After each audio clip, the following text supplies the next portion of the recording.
Hey guys, and welcome to the Working Money Channel. The future of finance is starting and it's happening rapidly. IMF chief says Bitcoin, Ethereum, Ripple, and cryptos are pushing to reinvent money. And we talked about Christine Lagarde's comment in a video a couple days ago. But guys, this is going to be so widespread, I don't even think we can wrap our minds around it today. Because today, this whole process is still in its infancy. So Lagarde says a new wind is blowing, that of digitalization. In this new world, we meet anywhere, anytime. The town square is back virtually on our smartphones. We exchange information, services, even emojis instantly peer-to-peer, person-to-person. We float through a world of information where data is the new gold. Despite growing concerns over privacy and cybersecurity, a world in which millennials are reinventing how our economy works phone in hand. She outlines how new forms of money will make their way into everyday usage, so integration through social media readily available for online and person-to-person use, including micropayments. And guys, we've seen this already with the XRP tip bot through Twitter. And now there's an app for your smartphone. And so you can send XRP to somebody right now via Twitter. But what she's suggesting is this is going to be mainstream. Right now, we're just kind of twittering about sending each other a few XRP here and there, which is great. But this is the beginning, only the beginning. And so what are we going to see in the future? Well, paying bills through social media, micropayments, basically using your social media platforms, and this is one theory, where you can kind of pay for things as you go. You know, when you're surfing the net, you can kind of just pay and pay and pay. You don't have to put in credit card information for every single site you go to. It's going to be a seamless solution, something that and I know there are similar things today, but the technology isn't quite there yet. And so the blockchain technology, once it gets more widely adopted, we're going to see this as becoming a more prevalent part of our lives. So Lagarde points out a number of signs indicating digitization, key signs of an emerging digital economy, signs in store windows that read cash not accepted.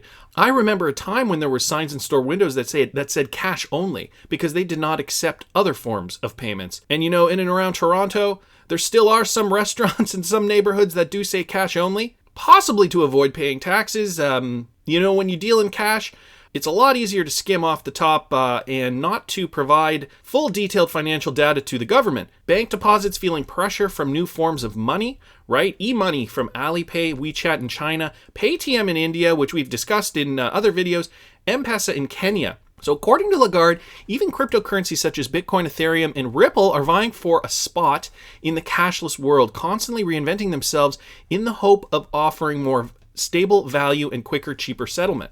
But what else are we seeing in these economies? That are just screaming that change is coming? Well, firstly, guys, I hate to say it, why are retail chain stores being closed? This is just an article about the reasons why. Also a CNN article here, 2017 just set an all-time record for store closings. More store closings have been announced in 2017 than any other record year. Since January 1st, retailers have announced plans to shutter more than 6,700 stores in the U.S., according to Fung Global Retail and Technology, a retail think tank. That beats the previous all-time high of 6163 store closings, which hit in 2008, and that was amid a financial meltdown. So guys, brick and mortar stores are closing at an all-time high. And part of the reason for that is because of Amazon, the Amazon effect. I think there's some statistics that came out last Christmas that said more Americans are shopping online than ever. And this just goes to show you, it's very costly to keep brick and mortar stores alive. The overhead is much higher. So when you have websites where you can basically buy anything from the comfort of your computer desk, or even from your couch on your phone, on your tablet, whatever, that's going to take a big dent out of the brick and mortar stores. Now, some of these companies are smart and they have decided to kind of go with the trend and offer some online options for their customers. And even if they are closing brick and mortar stores, they're still in business because they're following the trend. Another thing that points to this factor is India wiping out 80% of its cash overnight. Now, what does this mean? On November 8th, this was 2016, Prime Minister Narendra Modi gave only 4 hours notice that virtually all the cash in the world's seventh largest economy would effectively be worthless. The Indian government likes to use the technical term demonetization to describe the move, which makes it sound rather dull. It isn't. This is an economic equivalent to a shock and awe. So what is this shock and awe? It was meant that 1,500 rupee notes would no longer be valid. These may be the largest denomination Indian notes, but they are not a very high value by international standards. 1,000 rupees is only about 12 pounds. But together, the two notes represent 86% of the currency in circulation. So the government wanted to ban these high notes. And, you know, a lot of Western media outlets were suggesting that it was because of, terror finance or organized crime, stuff like that. But the government just came out and said, no, it's because of tax evasion. And so India is a huge cash economy. It says that here. What is more, India is overwhelmingly a cash economy with 90% of all transactions taking place that way. So the government wanted to be able to track people's incomes and people's spending, to be able to tax them more. So this was the government's way of doing that. They got rid of the higher denomination bills, namely the 1,000 and 500 rupee notes, and they're also pushing for India to go to a more digital economy.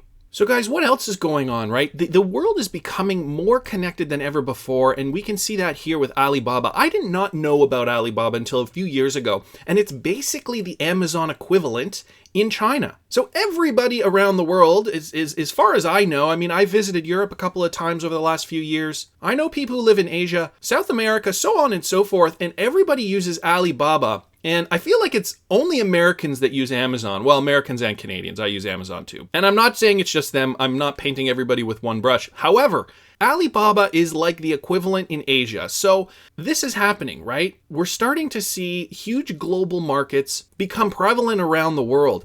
And, you know, even if you live in America, you can use Alibaba. I know a lot of Europeans use Alibaba to purchase all kinds of random things: smoking pipes, hooks and rails, ashtrays, speakers, other box mod. Again, and with digital currencies, it'll be a lot easier for us to be able to purchase things online in this growing digital economy. Another kind of point here, and I know I've mentioned this in another video, the Venezuela adds to chaos with one of the biggest currency devaluations ever, and the government has devalued the Venezuelan currency.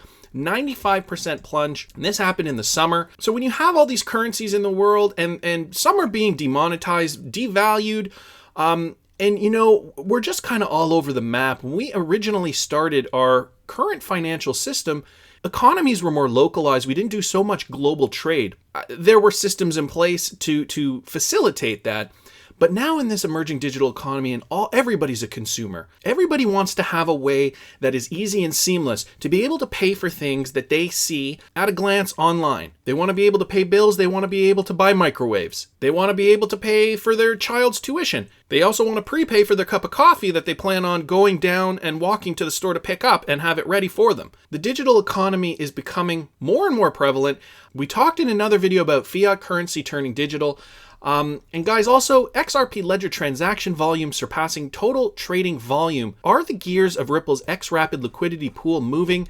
I'm not going to get into this article, but you know, liquidity is building in the pool, and I have a feeling XRP is setting themselves up to be that method, and Ripple to be that company to facilitate these transactions around the world. We know with Spring, they're doing many interesting things too with micropayments. Ripple's right now focusing on cross-border transactions and other forms of transactions. Brad Garlinghouse mentioning that, you know, they are taking over Swift one little bit at a time. And so when you think about commerce and you think about the magnitude of people on the planet and how economies are not getting any smaller, they're just getting bigger. Can you imagine the vast volume that will be needed in order to move these transactions around the world?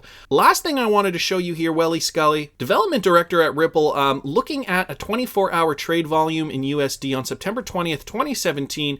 The trade volume was 1.23 billion for Bitcoin, 0.47 for Ethereum, and 0.04 for XRP. Now look at the trade volume: 4.26 Bitcoin, Ethereum 1.68 billion, and XRP 1.22 billion. Regardless of price, liquidity is getting deeper. And so we're just waiting, guys. We're just waiting for this xRapid system to finally come into its own and to finally function at maximum capacity. Right now, we know it's not working at full capacity, maybe 1%, maybe less than that. But once the gears start moving, we're going to see a flood of activity, not to mention the fact that the whole world is changing around us. And I think XRP will be the method in which all these transactions, whether they be microtransactions or macro transactions, flow around the globe. But I want to hear what you guys think. Please subscribe to the channel if you haven't already. Like the video if you like the content I'm providing. I always love hearing your comments. See you in the next one, guys.